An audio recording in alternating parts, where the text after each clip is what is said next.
Heyo everyone, Haku here with my review for Tower of God chapters 539 through 542, or Season 3 episodes 122 through 125, or Proposal chapters 1 and 2, and 10 Family Head Disaster chapters 1 and 2, or Calamity. I think the official one is Calamity. Honestly, Disaster just sounds better and rolls off the tongue more. But yeah. Either way, I really enjoyed these four. Of course, I've enjoyed like all of the Nest and like all of the late Nest especially. I feel like, to talk about the Nest arc in general, because I feel like a lot of people have been, Kick the Can Productions said something that I think really aligns with my opinion on it. There are definitely things that I didn't like, and definitely criticisms that I have, but the parts that I absolutely loved, the parts that I really liked, to me, really outweigh all of the negatives. So it's one of those things where I would put it, like if we're ranking arcs, I would probably put the Nest somewhere around like Floor of Death, where it's like there's great arcs that I like pretty much have no complaints or dislikes, and then like Floor of Death and the Nest are like really great arcs, but they do have some notable flaws. So yeah, I've loved the Nest, and these four chapters were very, very good. We only have 8 chapters left before we go into the hiatus after this. So because of that, instead of separating it by month like I've been doing, because separating it by months would mean next video is 5 chapters and the video after that's 3 chapters, I'm just going to do the next 4 chapters as a review, and then the last 4 chapters before hiatus as a review. I'll do 4 and 4 instead of 5 and 3. But yeah, either way, let's start this off by talking about 539 in depth. So starting off with 539, we have Jinsung recklessly pushing through to get to Bomb. Traumerei introduces himself to Bomb and tells Bomb that he's worthy of serving him. We have Leviathan within Bomb telling him to attack, telling him to make a move. But Bomb is smart enough to say, no, not a good idea. He welcomes Bomb to the tower, which was a really cool line and all. We have Doom noticing that everyone's distracted by Viol and tells Yuan Sung to start the plan. He rushes for the entrance and tells Yuan Sung to sneak around. Doom gets caught by Perseus and remains caught for like the next 4 chapters, but Yuan Sung makes it in. Meyer sees and tells Candide, but they don't do anything about it. I don't remember if it was on video or not, or if it was just us talking in a call before we did the reaction that time, but I think me and Dr. Bonehead talked about this, where I was like, Candide and Meyer saw him going in there but just didn't do anything, and he brought up, yeah, but it's probably because they were stuck bowing there because of Traumerei, so like, yeah, makes sense. But I was like, yeah, Meyer and Candide totally saw this going on and just didn't do anything. Then we have, oh man, Traumerei's "alright everyone, that's enough" moment, where he just gets everybody to stop. He flexes his Shinwan Ryu. It's called All Creatures. It's massive, and there was a translation issue there where it was like everyone in the tower felt his power, when it really should have been everyone in the Nest felt the power, which is still absolutely impressive, absolutely incredible, but it was a little bit of a mistranslation there. But yeah, that was really great, really cool. I feel like there was something else. Maybe, I'm sure so many of you already know this, but it's a mistake that I see like every time Shinsu Black Hole Sphere is mentioned. I see people making this mistake, so I guess it's worth reiterating really quickly.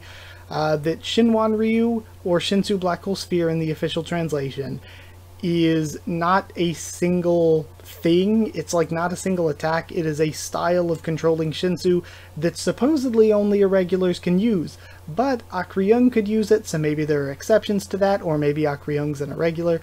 We have yet to see. But it's a style of controlling Shinsu.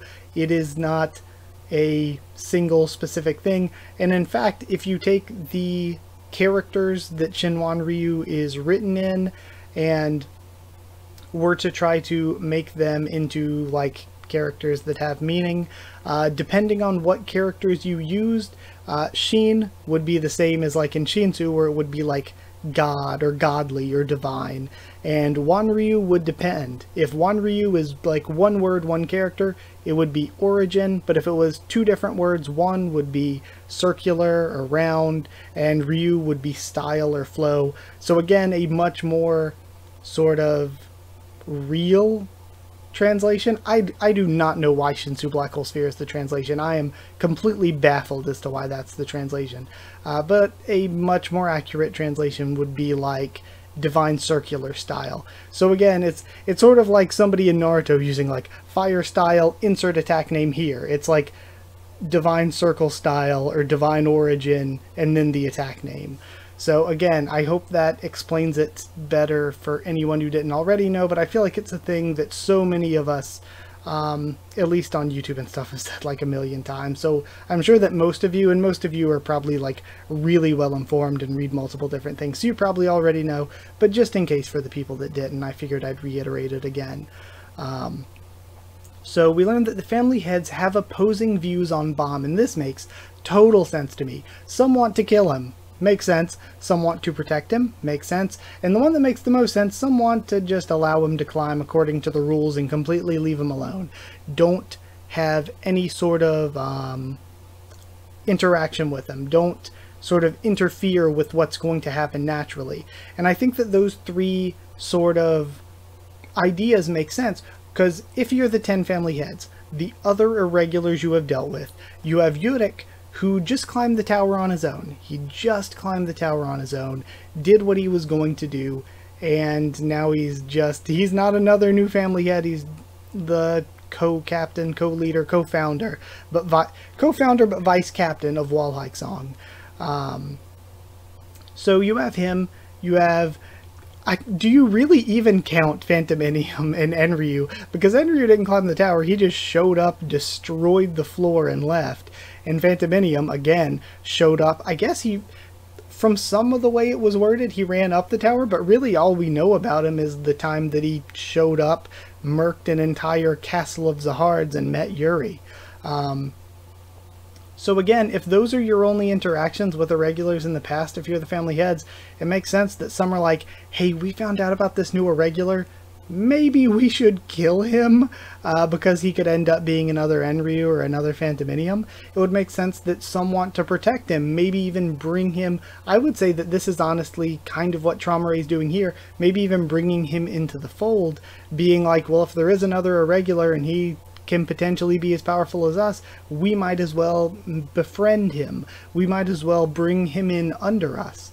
And then the third one makes the most sense to me. It's exactly what they did with Yurik, which is just let him climb.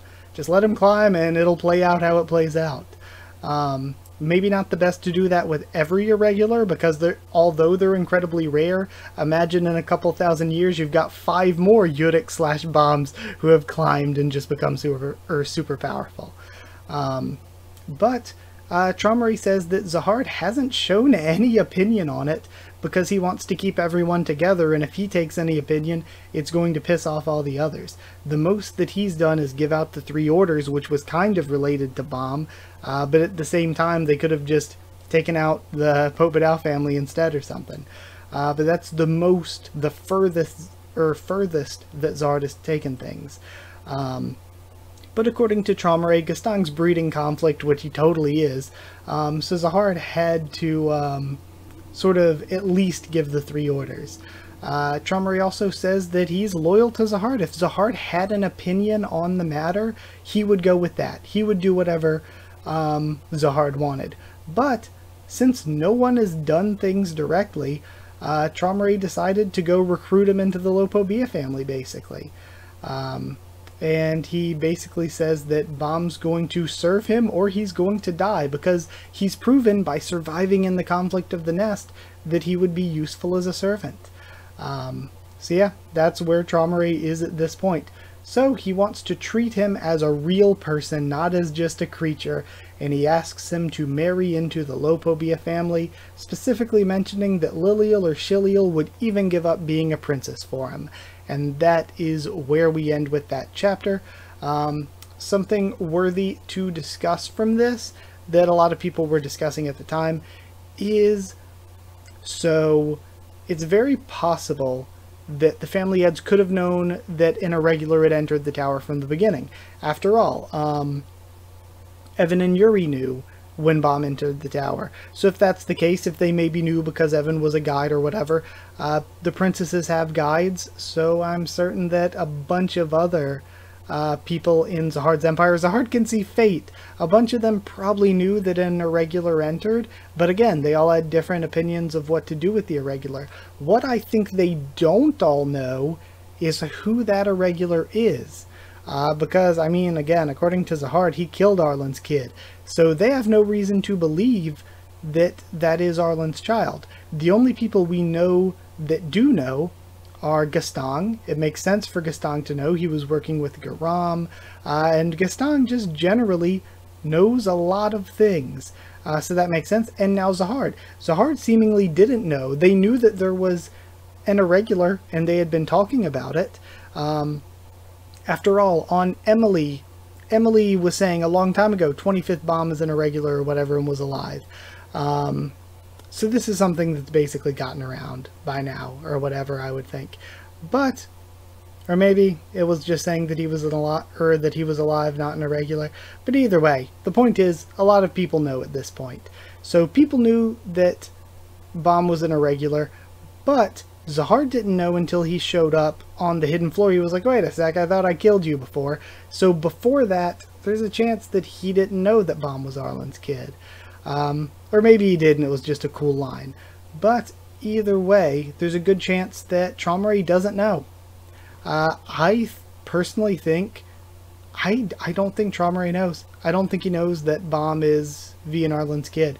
Because I feel like the way he would interact with Bomb, if he knew that, would be different. I think he thinks he's just another irregular who entered like Yurik did. Because, again, with the way that Gaston interacted with him, compared to the way that he's now being interacted with by Traumerei, I don't think Traumerei knows. But yeah, that was just something I wanted to discuss, because that was a big thing that came out of this chapter. But moving on to Chapter 540, or Season 3, Episode 123, we return to the Cat Tower group's perspective. The unnamed division commander tries to draw Highbrighter's attentions to the other characters there so that he can run away, and then Cha alley-oops him into the Highbrighter, who hits him into a wall, which is just hilarious. I actually love that. The Cha just punches him into the Highbrighter, who then punches him into a wall. It's so great. He just gets absolutely alley-ooped. It's hilarious.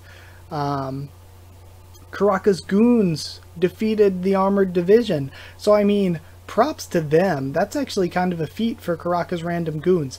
I will say I don't like their designs, and I want to actually go into more detail on why that is. I am okay with designs looking the same when it's because of a uniform. Say, all of White Garment Widow's people. They're all wearing the same uniform, so it's fine if they look all the same. All these random soldiers who are wearing the same uniform, it's fine if they all look the same.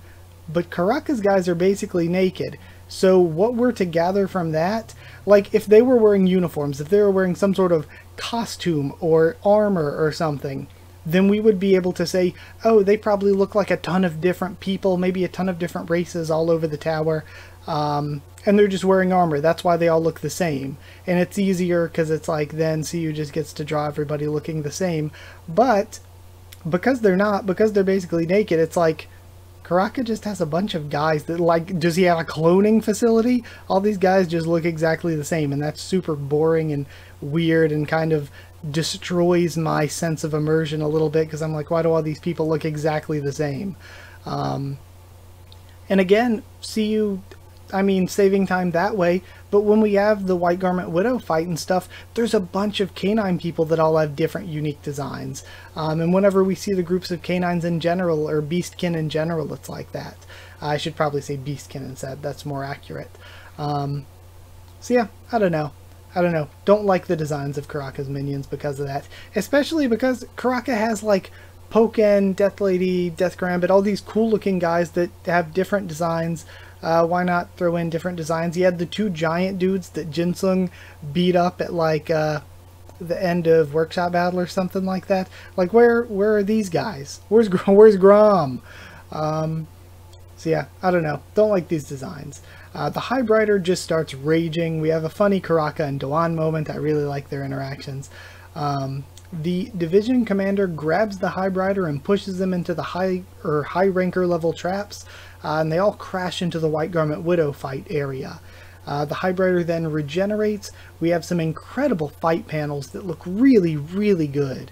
There's this one panel of Dewan and Cha that looks really great. There's a panel of White Garment Widow that looks really good. This big open panel where we see a bunch of stuff happening. Yeah, there's just a lot of really good art at that part in the chapter. Then Kundevo Perez interrupts them. They get Fucile's division wrong. They keep calling him the first division commander. When he was first introduced and earlier on, he was constantly called the second division commander. I think Hasacha was the first, or it might have been Hiracha. Either way, did they lose and he got the quick? I don't even know if promotion is how that works. I think he's just the second because it's the second division. I don't think it's ranked by how good they are or anything. So yeah, I don't know. It's weird. They kept getting the number wrong, and I'm like, is that a translation thing, or is that like, did Siyu and did the Tower of God's staff forget which division Fucile was commander of? So yeah, I don't know what's up with that, but they kept getting the division number wrong. That was weird. But we learned that he is the bomb. He's the bomb. And he's a shiny Pineco, basically. Which is, he looks so much like a shiny Pineco. Everyone then, cutting back, reacts to Traumerei's proposal, like Candide and Meyer, Doom, all of them react to what's going on with the proposal. And he says that Bomb will have a position just below the family heads. So again, this makes sense. At first, he has this thing that's kind of mistranslated in the official translation, but he's like, if you don't like anybody from the Lopobia family, you can pick somebody from another family. And I'm like, well, then wouldn't that not be marrying into the Lopobia family? But he says you'll have a position just below the family heads, which makes me think, okay, his plan is, it makes sense to just bring Bomb into the 10 families, basically ally him with them, and he won't be a 10 family head, but just give him a spot there below them, and basically have him under their control. So yeah, you know, makes sense for Traumerei to want to do that. But Bomb refuses to marry somebody by force, so Traumerei says, fine, okay, I'm just going to force you then. You're going to get married, or I'm going to kill everyone. And then props to Kan Hong, because when he's flexing his Shinwanryu or whatever, and everybody's like, oh, it's so painful, Kan Hong's just sort of standing around like, what's going on? So props to Kan Hong. Jinsung busts in through the wall, and then we have Gustang at Traumerei's floating castle, battleship. They keep calling it battleship, but somebody in my comments said something recently. They're like, hey, is that a weird change in translation? Because they used to call things floating castles all the time, but now they call that the battleship. And later on, spoiler for like a couple chapters ahead, but the chapter's already been out by now. When we see the Popodao one, they call it the battleship. But yeah, should it be floating castle? Should it be floating castle? I wonder. But yeah, that's where we end with chapter 540. So moving into chapter 541, or season 3, episode 124, we start off, we have Yama explaining, oh man, it's really nice to get to hear about this, because I feel like there's been so much time when the Mad Dogs were just forgotten about. But yeah, he mentions that, again, this is a little bit retconny. It's a little bit different than the explanation we were first given years ago.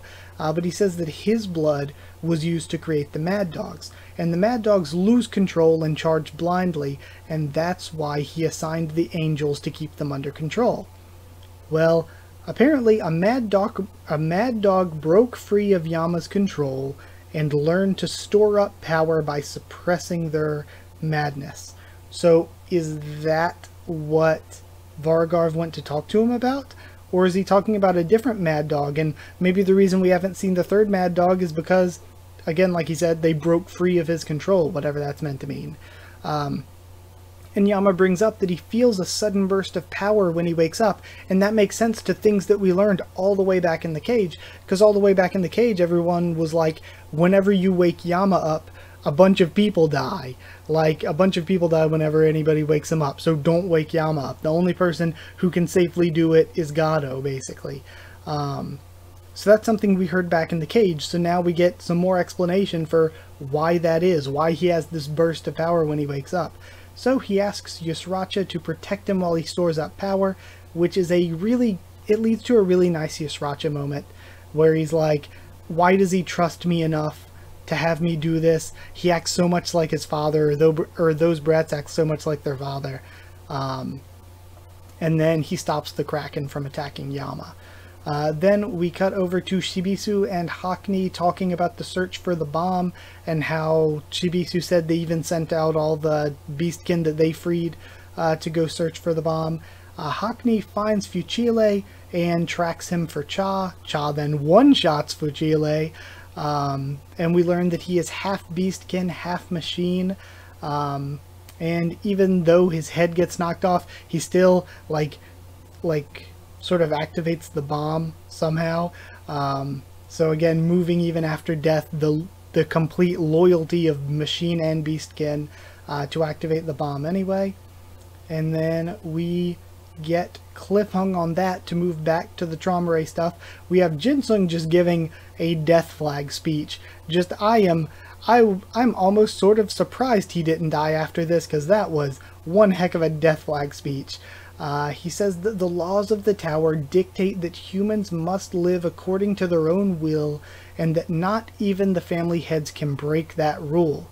So, that, to me, I am taking pretty literally, because of something that Lobby said about the whole reason that they made the beastkin to begin with.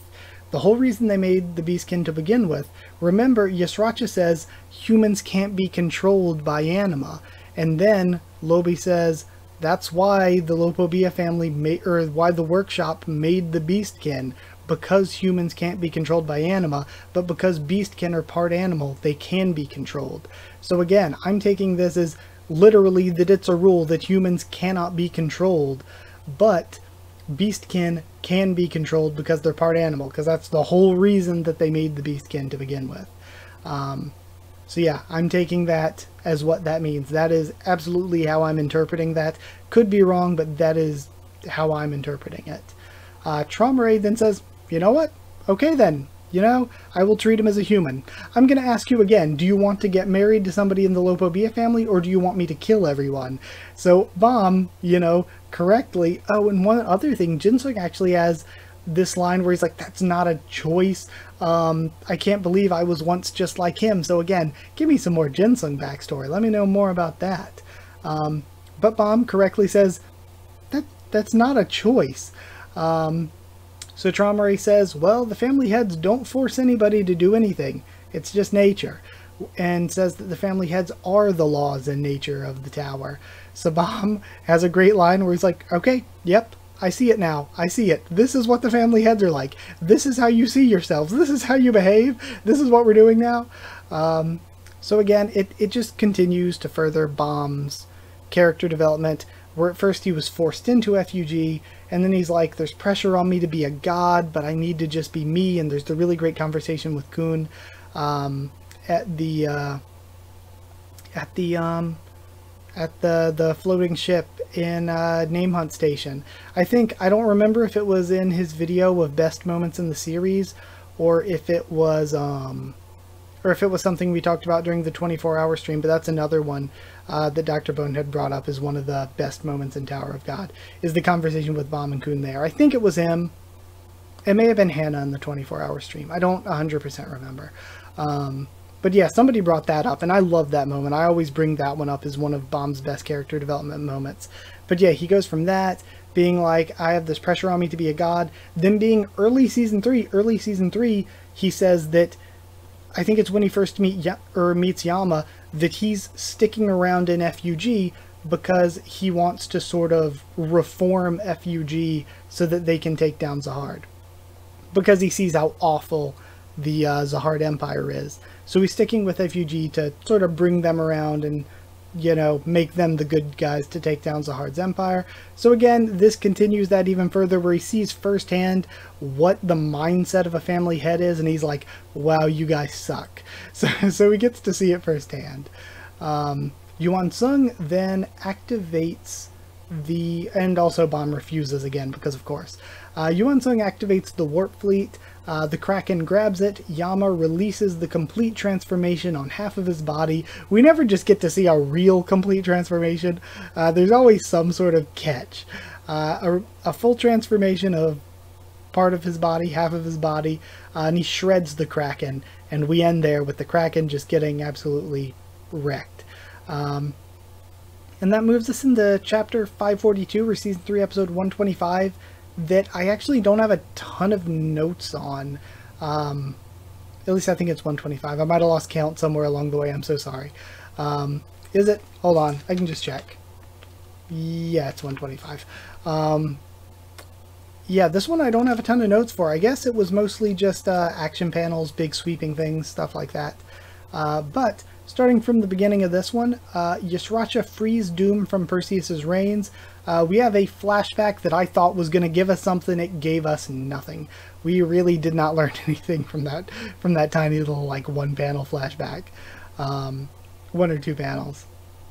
Shibisu, with the bomb going off and everything, Shibisu mentions his promise to his friend, which we haven't heard since season 1, back when he first meets Bomb, which is crazy. Sophia saves everyone. She is so cool. I love her design. She looks so cool. Cha has the shirt inventory, which makes sense in Tower of God. If you're out here, he loses his shirt immediately, has a new one. If you're out here having Shinsu battles, people's clothes get torn off all the time. You gotta keep the clothing inventory on you. So totally makes sense. Just has a bunch of the same shirts. Or at least that's how I'm headcanoning it. They all split up, either to escape, in the case of like Evan Kell's group and all the canines and Hackney and Elaine, Sophia, all of them, they go to escape, or they go to Traumerei. Like White Garment Widow says, I need to go meet up with him. I don't know where the unnamed division commander went, which is interesting. Did he stow away with the canines? What did he decide to do?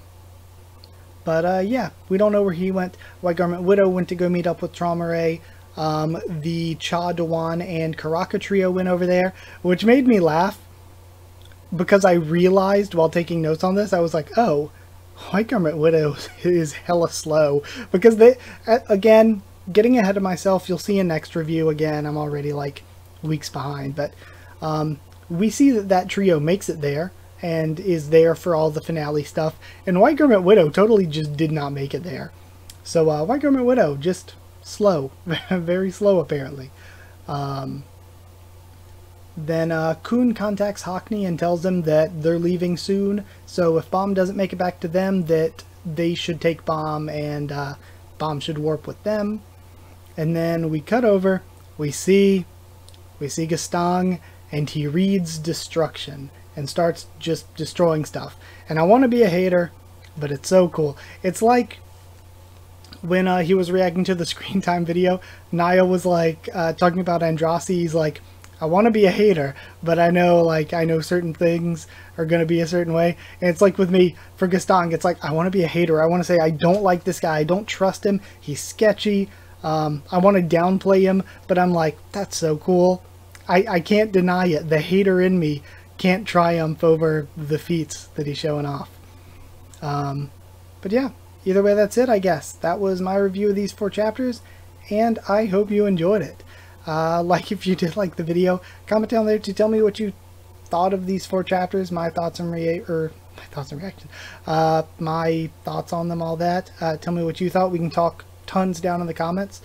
Subscribe for much more Tower of God, and yeah, other things on the channel. Follow on Twitter if you want. We can always talk there. Follow on, I always talk about Tower of God a lot there anyway. If you want a link to the Discord server, ask and I can give you a link. Always talk a ton on Discord about Tower of God as well. I mean, maybe not a ton, but if you ever want to contact me there, I'm totally down to talk there. And if you'd like to help support the channel on Patreon, it's patreon.com/Haku of the Tubes, or a link will be in the description. Either way, that is it. Thank you so much for watching, and I'll see you all next time.